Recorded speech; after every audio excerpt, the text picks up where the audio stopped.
শালা তুই আমাকে মারলি, তোকে আমি দেখি লিবো। এই চল যা। ধন্যবাদ। শোনো, হ্যাঁ বলো। আমি সেদিন তোমার সঙ্গে মাঠে কথা বলতে গেলাম, তুমি আমাকে ইগনোর করে চলে আসলে। মাঠে কারোর সঙ্গে তুমি কথা বলো না, কেন এমন করো? এমনি আমার কারোর সাথে মিশতে ভালো লাগে না। ও, তোমার কি গার্লফ্রেন্ড আছে? গার্লফ্রেন্ড গার্লফ্রেন্ড প্রেম ভালোবাসা এগুলোকে আমি ঘেন্না করি। এইসবের প্রতি আমার কোনো ইন্টারেস্ট নেই। কেন? কিচ্ছু না। শোনো, তুমি কিছু এড়িয়ে যাচ্ছ। কি হয়েছে, আমাদেরকে কি বলা যাবে? শুনবে? তাহলে শোনো, আমি একজনকে ভালোবাসতাম। সত্যি, তোমার দেরি করার অভ্যাস কোনোদিন যাবে না। আচ্ছা আচ্ছা, সরি, আর হবে না। প্রতিদিন একই কথা। শোনো, সবুরে মেওয়া ফলে আজ তোমার জন্য একটা সারপ্রাইজ? কি সারপ্রাইজ? আমাদের ব্যাপারটা বাড়িতে বলেছি। আব্বু কাল তোমাকে দেখা করতে বলেছে তোমার সাথে। সত্যি? হ্যাঁ গো সত্যি, কাল যাবে তো? হ্যাঁ হ্যাঁ যাবো।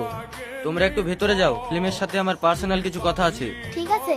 আচ্ছা সেলিম, তোমাকে এখানে কিসের জন্য ডেকেছি তুমি কি জানো? না আঙ্কেল। এই ছবিগুলো দেখো, বলো তো এটা কিসের ছবি? একটা পুলিশের ছবি আর একটা ডাক্তারের ছবি। গুড। তোমাকে এই ছবিগুলো কিসের জন্য দেখালাম তুমি কি বুঝতে পেরেছো? আঙ্কেল তাহলে তোমাকে একটা উদাহরণ দিই। ধরো তোমার আব্বু একটা সাইকেল আর একটা মোটর সাইকেল এনে দিল, তাহলে তুমি কোনটা নেবে? অবশ্যই মোটরসাইকেলটা নেব। এক্স্যাক্টলি।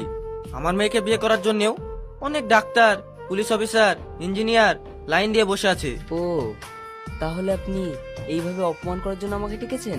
তোমার সম্মান থাকলে তো তোমাকে অপমান করব। রজনী, হ্যাঁ আব্বু।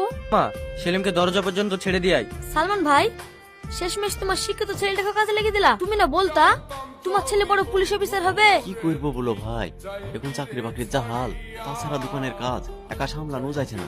ভালোই করেছো, গরিবের বেশি বড় বড় স্বপ্ন দেখা ভালো না।